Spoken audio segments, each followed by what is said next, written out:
দেওয়া আছে a square plus b square equals to 9 R ab equals to কত 3 তাহলে a square plus b square equals to দেওয়া আছে 9 আর ab কত 3 ab সমান সমান 3 ab সমান সমান 3 তাহলে আমাদের থেকে কয়েকটা প্রশ্ন আছে তাই না অপশন কয়টা আছে তিনটা তাইলে এই অপশনগুলো সঠিক কিনা আমরা দেখব প্রথম কথা আছে আমাদের তো প্রথমে যেটা দেওয়া আছে সেটা থেকে তো এখানে a square plus b square equals to 9 আছে তাই না এটাকে যদি আমরা ভাঙি কিভাবে ভাঙবো a square plus b square এর ফর্মুলা আছে কি বলতো a plus b whole square minus 2ab তাহলে এটা আমরা পাচ্ছি a plus b whole square minus 2ab তাই না সমান সমান কিন্তু আমাদের কত আছে 9 তো এটা কিন্তু আমরা a minus b whole square এবং প্লাস টি রুই দিতে পারি না ভিতরে প্লাস হলে বাইরে মাইনাস আর ভিতরে মাইনাস হলে বাইরে প্লাস দুইটা করা যায় তো আমরা দেখি আমাদের কি কি লাগবে এটা আগে করে ফেলি তাহলে আমাদের এটা হতে পারে a plus b whole square minus 2ab সমান সমান 9 আর দেখো ab এর মান কত দেওয়া আছে 3 তাহলে আমরা এখানে যদি মানটা ইনপুট করে দিই বসাই দিই তাহলে কি পাবো 2 ইনটু ab এর মান কত 3 সমান সমান হচ্ছে 9 তাহলে আমরা যদি এখানে a plus b whole square রেখে দিই তাহলে এখানে 3 দুগুণ 6 তাই না এই -6 টা ওই পাশে গেলে কত হবে plus 6 that is a plus b whole square equals to 15 তাহলে আমরা দেখতে পাচ্ছি এখানে দুই নাম্বারটা সঠিক তাই না অর্থাৎ a plus b whole square সমান সমান 15 এটা কিন্তু আমাদের দুই নাম্বার অপশনে ছিল সো আমরা বলতে পারি দুই নাম্বার অপশনটা সঠিক তাই না আচ্ছা এটা কিন্তু দুই নম্বর আছে এবার ভিতরে যদি মাইনাস নেই এই অঙ্কটাই just a square plus b square equals to 9 ছিল তাই না তাহলে যদি আমরা ভিতরে মাইনাস নেই তাহলে হবে বাইরে প্লাস 2ab equals to 9 আবার ওইভাবে মানটা বসাই দিলাম a minus b whole square plus 2 into ab মান কত 3 তাই না সমান সমান 9 that is a minus b whole square এখানে যে 3 দুগুণ 6 তাই না প্লাস 6 এই পাশে ট্রান্সফার করলে কত হবে -6 তাহলে হচ্ছে 3 সো আমরা পাচ্ছি a minus b whole square equals to তাহলে এক নাম্বার অপশনটাও সঠিক তাই না এক নাম্বারটাতেও ছিল a minus b whole square equals to 3 আমরা কিন্তু পেয়ে গেছি এবার দেখব গ নাম্বার যে অপশনটা আছে a square plus b square plus a square b square equals to 18 ওইটা সঠিক কিনা তাই না তাহলে ওইটা কিভাবে আমরা সঠিক দেখব বলা হচ্ছে যে a square plus b square তিন নম্বর অপশনের জন্য ওখানে আমরা দেখতে পাচ্ছি যে a square plus b square plus a square b square equals to কত 18 এটা দেখাইতে হবে তাই না দেখো a square plus b square এর কিন্তু একটা মান দেওয়া আছে না তো আমরা কিন্তু এখানে এইটুকুর পরিবর্তে 9 বসাতে পারি আর এখানে a square b square আছে আমরা এখানে কিন্তু এটা বলতে পারি যে ab whole square পরে ab এর মান বসাতে হবে ab এর মান হচ্ছে পরে আমরা মানটা বসাই দিতে বসালে ওটা 18 সমান আসে কিনা তাই না তাহলে 9 প্লাস ab মান হচ্ছে 3 তাই না 3 স্কয়ার মানে কত 9 প্লাস 9 এবং এটা কিন্তু দেখো 18 সো আমরা দেখতে পাচ্ছি 18 তার মানে এটাও সঠিক তাই না সো 3 নাম্বারটাও সঠিক তাহলে আমাদের 1 2 3 অপশন সঠিক কোনটা আছে ঘ নাম্বার অপশন সো 11 নম্বর সঠিক উত্তর হচ্ছে ঘ নাম্বার ঠিক আছে এবারে 12 নাম্বারটা খেয়াল করো 12 নম্বরের প্রশ্ন হচ্ছে 3a to the power 5 minus 6a to the power 5 minus 6a to the power 4 plus 3a plus 14 তাই না সো এখানে বলা হচ্ছে যে একটি বীজগাণিতিক রাশি হলে এটা একটা বীজগাণিতিক রাশি ঠিক আছে এটা যদি বীজগাণিতিক রাশি হয় তাহলে এখানে বলা হচ্ছে রাশিটির চলক a তো এখানে দেখতে পাচ্ছ যে কোনটা আছে চলক a এখানে বীজগাণিতিক যে প্রতীকগুলো দেখতে পাচ্ছি সেটা কিন্তু এখানে চলক আর বাকি যে সংখ্যাগুলো আছে এগুলো কিন্তু ধ্রুবক তাই না অর্থাৎ এখানে 3 এর মান কিন্তু আমরা পরিবর্তন করতে পারবো না তাই না যার মান পরিবর্তনশীল সেটা হচ্ছে চলক তাহলে এখানে আমরা a এর মান ইচ্ছা করলে যা কিছু বসাই দিতে পারি সো এখানে a হচ্ছে আমাদের চলক তাহলে a নাম্বার কোন নাম্বারটা ছিল রাশিটির চলক a সঠিক ঠিক আছে রাশিটির চলক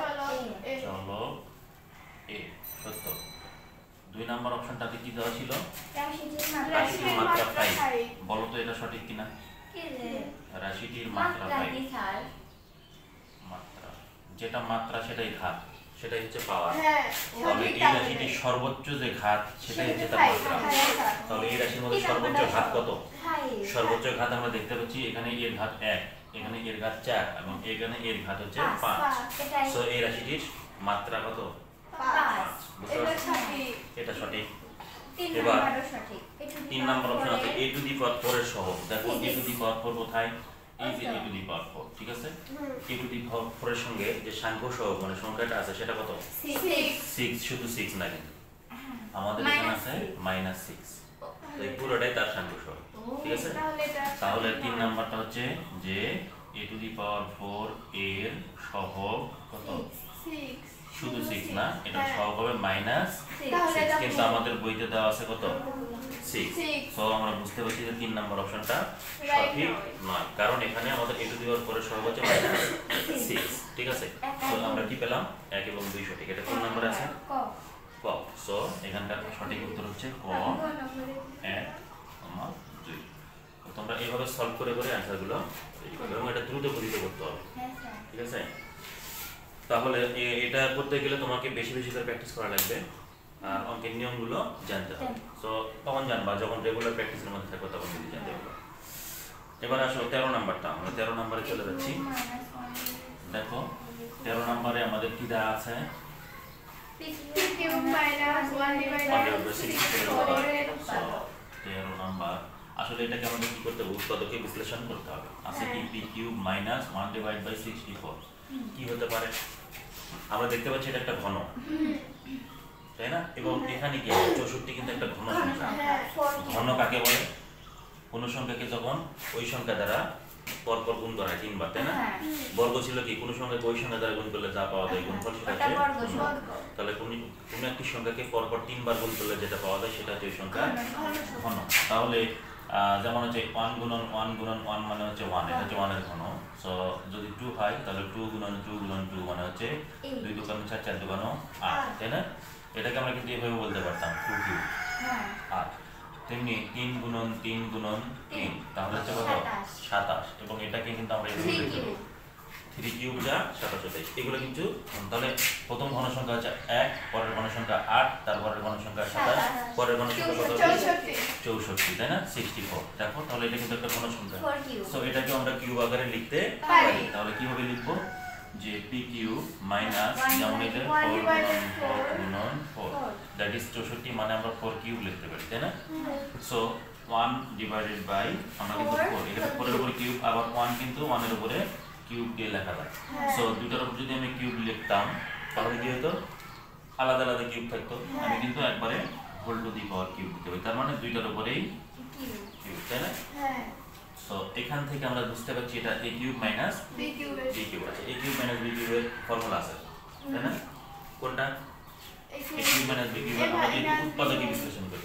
বলো a - b whole cube plus 3ab into a - b।